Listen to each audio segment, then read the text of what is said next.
I could still hear my father's voice echoing in my head the moment I walked into that grand office.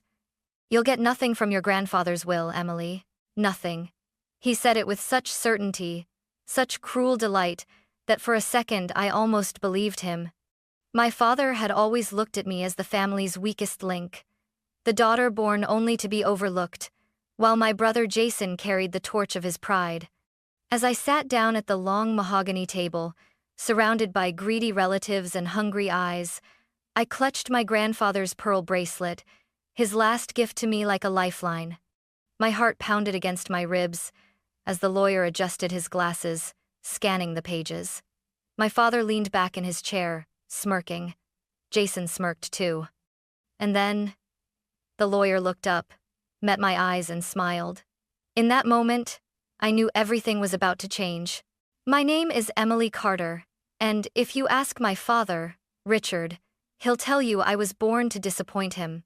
I don't say that with bitterness, it's just the truth I grew up with." In his eyes, my older brother Jason was everything. Smart, ambitious, ruthless. He was the heir to the Carter name, the one who could do no wrong. And me?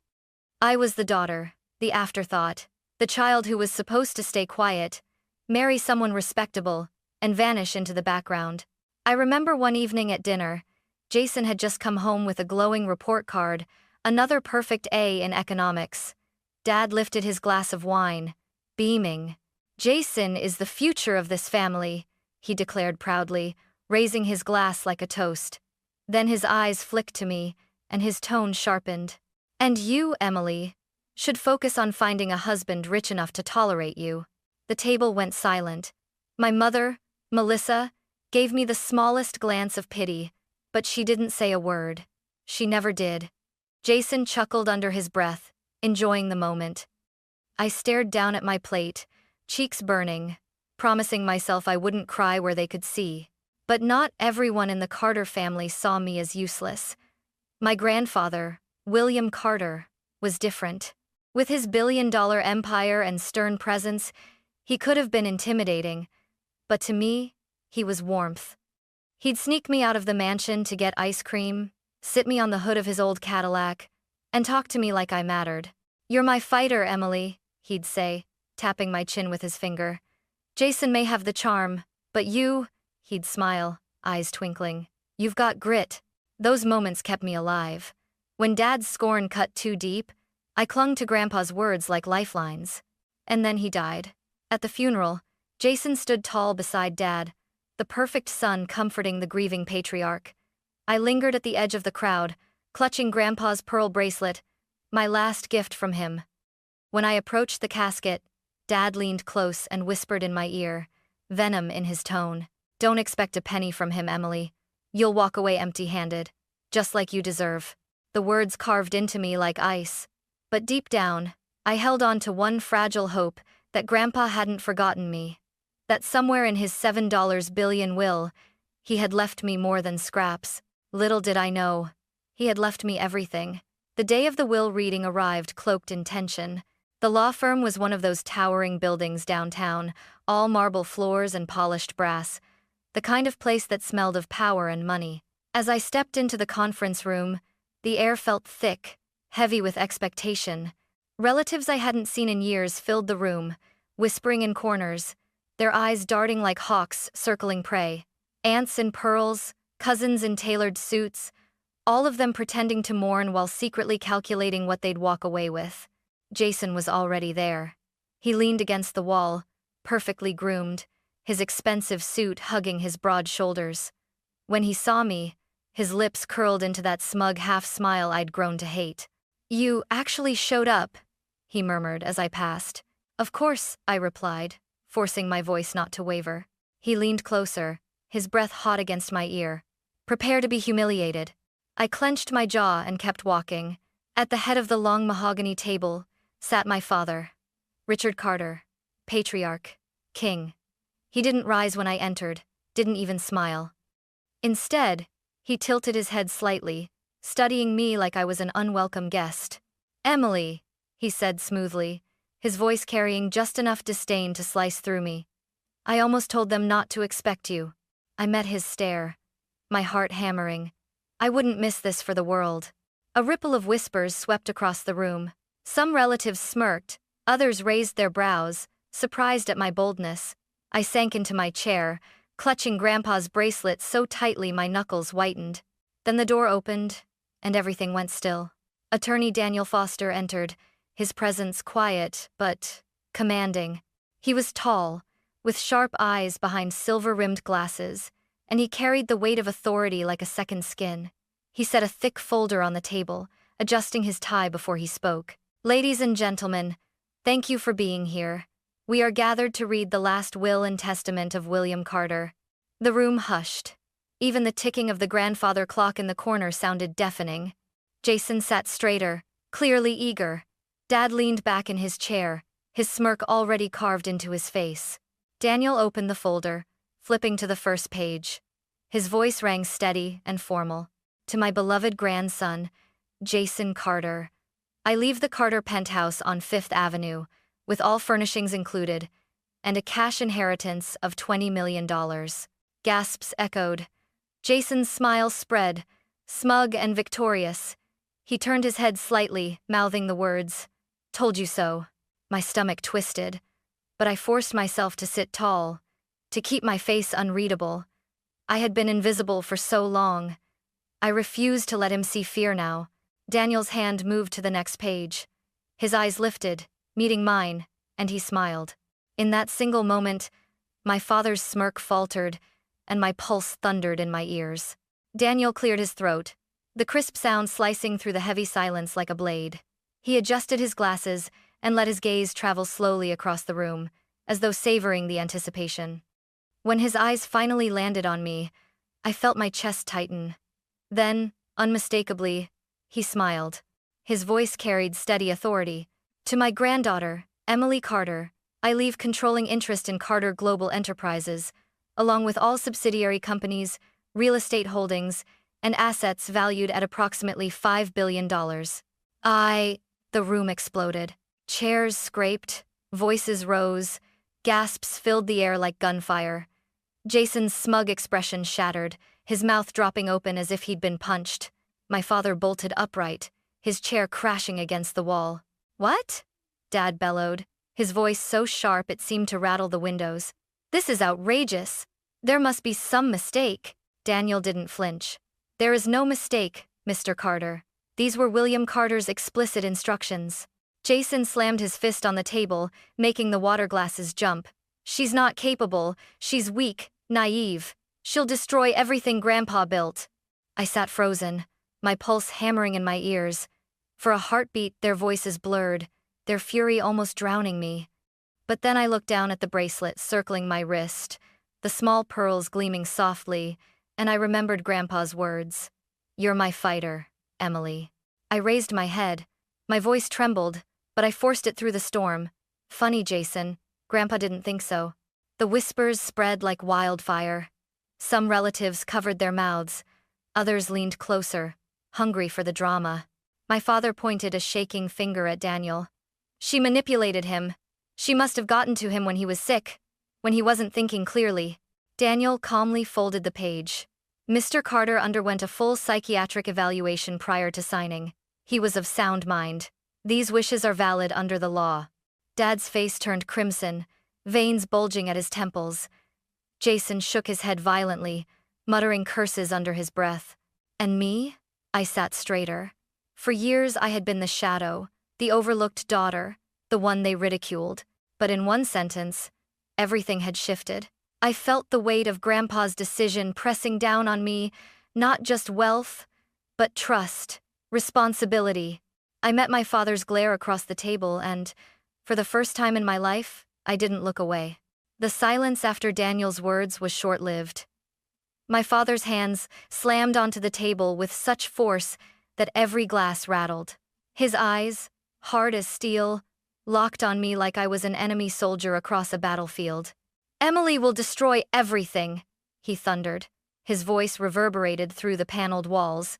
"She has no business sense, no leadership. Carter Global will collapse within months if she's at the helm." Jason jumped in, his voice dripping with contempt. "Dad's right. She's never cared about the company, She's never even set foot in the executive offices, and now she's supposed to run an empire? I forced myself to breathe evenly. My palms were slick with sweat under the table, but I refused to let them see fear. Slowly, I rose to my feet. "You mean I'll destroy your plans?" I said, staring directly at Dad. My voice cracked slightly but steadied as the words came. "Grandpa saw through you. He chose me because he trusted me. Not you. Not Jason." Gasps erupted. Some relatives exchanged glances, as though they had never heard me speak so firmly before. Jason scoffed, throwing his hands into the air. "Trust? Don't make me laugh. Grandpa trusted me. I worked in that company for years, learning every detail. And what did you do? Hide in your little world of books and charity events?" I clenched my fists. "I did what you never could be there for him. I listened. I cared when everyone else treated him like a bank account. Maybe I don't know every number in Carter Global, but Grandpa knew my heart. That's why he chose me." My father's face turned scarlet. He leaned over the table, until his face was inches from mine, his breath sharp with anger. "You are an embarrassment. Jason and I built this family name. You were supposed to stay quiet, marry well, and stay out of our way. That's all you were ever good for." The words stung like acid. The same words I'd heard all my life, but something inside me had changed. I straightened my shoulders, lifting my chin. "No, Dad," I said, my voice cutting clean through the air. "Grandpa built this name, and he gave me the chance to carry it forward. You can hate me all you want, but this legacy is mine now." Jason's lips curled into a snarl. "You don't even know what legacy means." I stepped closer, eyes locked on his. "It means more than greed, Jason. More than power. It means responsibility. Something neither of you has ever understood." The room went still, the weight of my words hanging heavy. My father stared at me, shocked that I hadn't backed down, and for the first time, I realized my defiance scared him. Before the shouting could spiral further, Daniel raised his hand. His calm, measured tone cut through the chaos. "Mr. Carter anticipated this tension," he said evenly, "which is why he left. Something extra." From the leather folder, he pulled out a sealed envelope. The sight alone made the room fall silent. It was thick, cream-colored stationery, sealed with red wax, William Carter's initials pressed firmly in the center. "This," Daniel continued, holding it up for all to see, "is a personal letter, addressed specifically to Emily." The whispers started immediately. Aunts leaned toward each other. Cousins exchanged shocked looks. Jason let out a bitter laugh, his voice sharp with disbelief. Of course, another one of his sentimental tricks. He always had a soft spot for her. "Soft spot?" I snapped before I could stop myself. "He loved me." My father's palm slammed flat against the table. "We don't need to hear this nonsense. Whatever is in that envelope doesn't change the law, and it certainly doesn't change reality." "Yes, it does," I said firmly, surprising myself with the strength in my voice. "Read it, Mr. Foster. Please." Daniel broke the wax seal with deliberate care, unfolding the letter. He cleared his throat, and then William Carter's words filled the room. "My dearest Emily, the world underestimated you, but I never did. I saw your strength in the quiet moments, when no one else was watching. You were the one who sat with me when I was tired. You were the one who listened when everyone else only demanded. I entrust you with this empire, not as a burden, but as recognition of your strength and your heart." The words blurred, as tears welled in my eyes. I pressed the bracelet against my wrist, clinging to his voice echoing across the silence of death. Jason scoffed loudly. "Strength? She doesn't even know how to balance a budget." Daniel didn't pause. His voice grew stronger. "Jason was raised in privilege. But you, Emily, understood humility. That is why I trust you, not because of what you know, but because of who you are. Remember, money can be gained or lost, but character endures. Protect it. Protect yourself." A hush fell over the room. Even the relatives who had once sided with my father now sat still, their expressions shifting from skepticism to something else: uncertainty, maybe even recognition.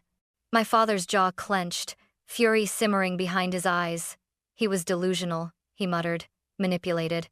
Daniel folded the letter neatly, his eyes scanning the room.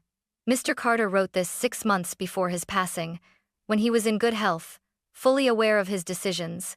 His wishes are final. The silence pressed down, thick and suffocating. Jason fumed. Dad glared, and I felt something new unfurl in my chest. It wasn't just shock anymore. It was resolve. Grandpa hadn't left me his empire by accident. He had left me his faith.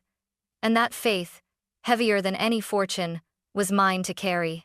Jason's chair screeched violently against the hardwood floor as he jumped up, his face blotched red with fury. His breathing was ragged, shallow like a man cornered. "This is fraud," he screamed, his voice cracking under the weight of his rage. "You forged this. You manipulated him when he was weak, Emily. There's no other explanation." "Jason," Daniel began, his lawyer's composure unshaken. But Jason wasn't listening. He swept his arm across the table, knocking over a crystal glass, sending shards scattering across the mahogany surface. Water spread like veins, soaking the papers. "You'll regret this." Jason jabbed his finger at me, trembling. "You've ruined everything. That empire was supposed to be mine." I stood slowly, my legs trembling beneath me. My heart thundered against my ribs, but I forced my chin up. "It was never yours, Jason. It was Grandpa's, and he chose me." The room gasped, whispers erupting like static. Jason's eyes burned. "You're nothing! You've done nothing! You sat in the shadows while I worked day and night at Carter Global, and now you waltz in here." He slammed his fist so hard the wood cracked faintly. "And steal it all?" I clenched my fists, nails digging into my palms. "I didn't steal anything. Grandpa trusted me. That's something you could never earn." "Shut up!" Jason roared, lunging toward me. Aunt Margaret shrieked. 2 cousins leapt to their feet as if to block him. My father caught Jason's arm, yanking him back just before his fury could spill into violence. "Enough!" Dad barked, though his voice carried no calm, only venom. He glared at me, his face twisted with rage. "Over my dead body will you sit in Grandpa's chair? You are an embarrassment, Emily. You've always been."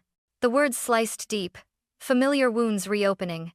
But this time, the pain fed something else, something sharp and unyielding. I lifted my chin. My voice came steadier than I felt. "Then, you'd better get used to being embarrassed, because I'm not backing down." The relatives gasped again, the room alive with shock.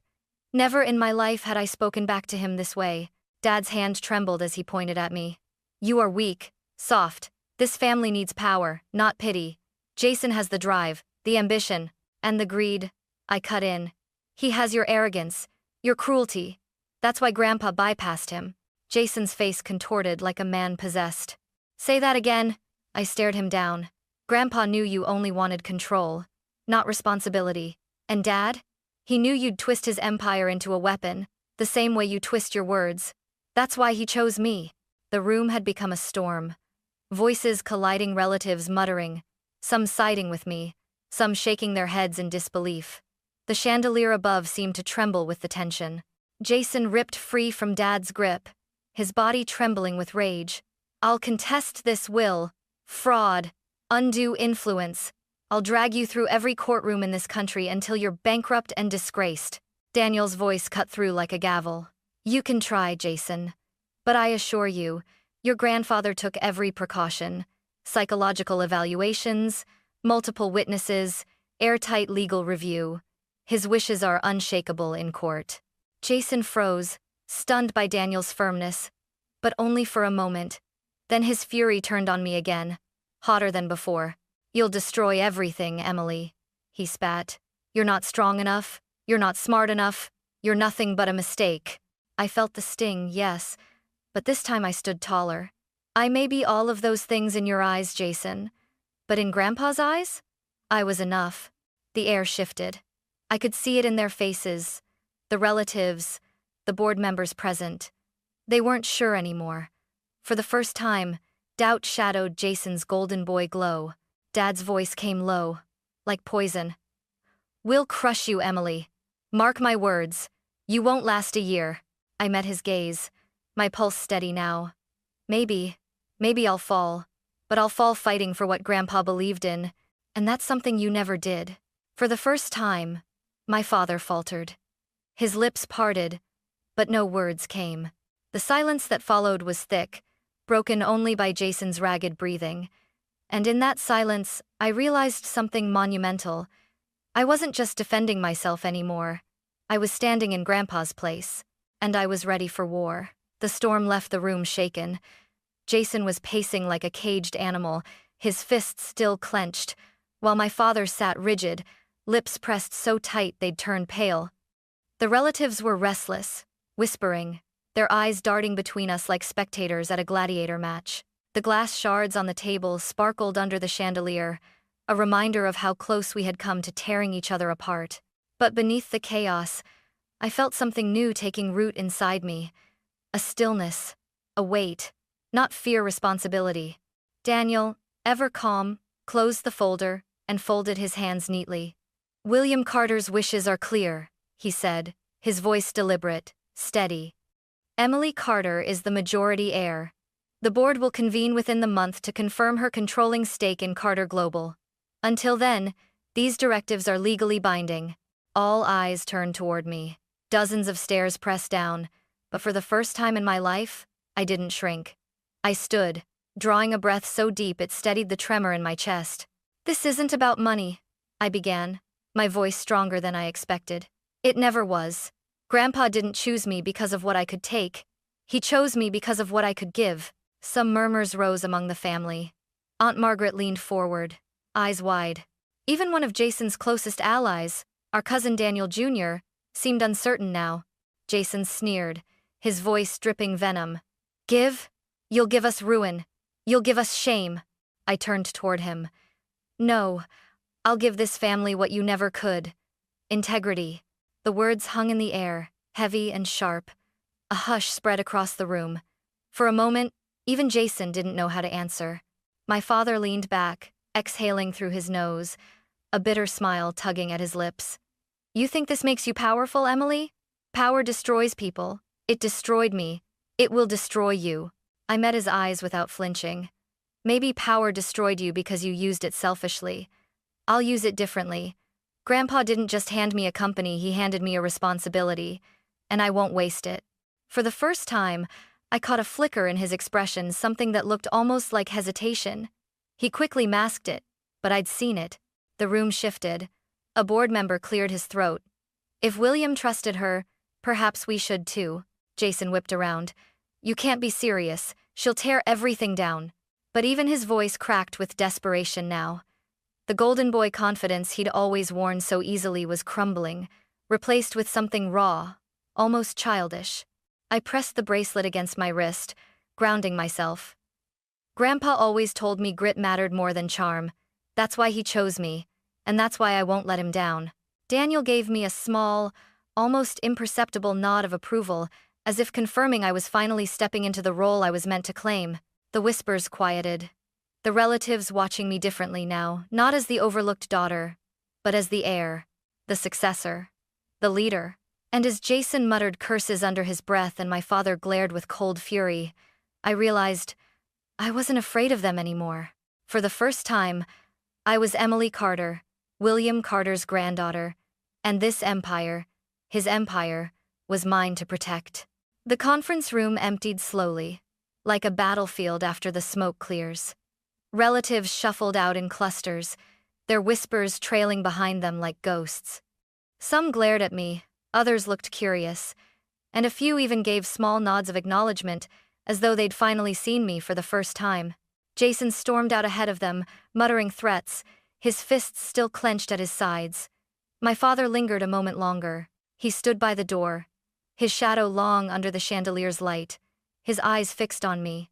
You think you've won, he said quietly, his voice stripped of the thunder it had carried moments before. But you'll learn, Emily.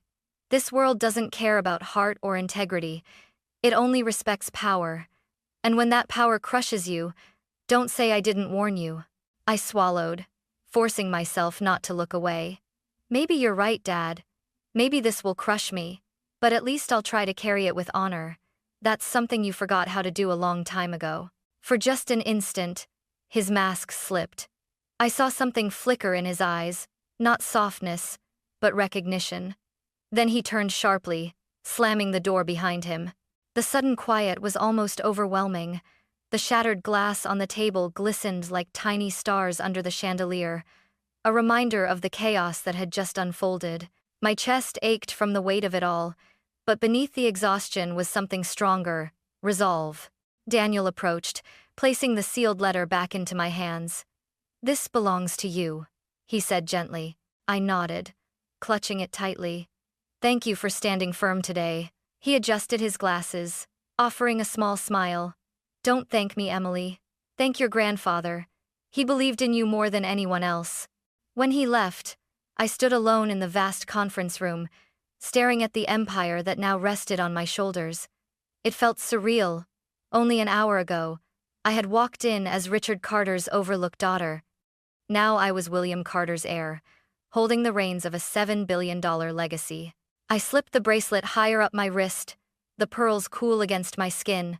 The memory of Grandpa's voice echoed in my mind. "You're my fighter." Outside, the city lights gleamed through the tall windows, skyscrapers rising like giants. For years I had looked at this city as an outsider, someone who didn't belong in its sharp, glittering world. But tonight, something was different. The city didn't feel intimidating. It felt waiting for me. I thought of the employees whose lives depended on Carter Global, of the communities touched by its reach, of the future Grandpa had entrusted to me. This wasn't just about proving Jason or my father wrong. It was about proving Grandpa right. I whispered into the empty room, my voice trembling but sure. "I won't fail you." When I finally stepped outside, the night air hit me with a cool rush. Jason's angry shouts echoed faintly from the street below, my father's threats lingering in my mind, but they no longer terrified me. Their empire of fear had ended the moment Grandpa's letter was read. For the first time in my life, I wasn't Richard Carter's unwanted daughter or Jason's forgotten sister. I was Emily Carter, heir to William Carter, fighter, leader. And though battles loomed on the horizon, I felt ready to face them, ready to build something worthy of the man who had believed in me when no one else did. My story wasn't ending with Grandpa's will. It was just beginning.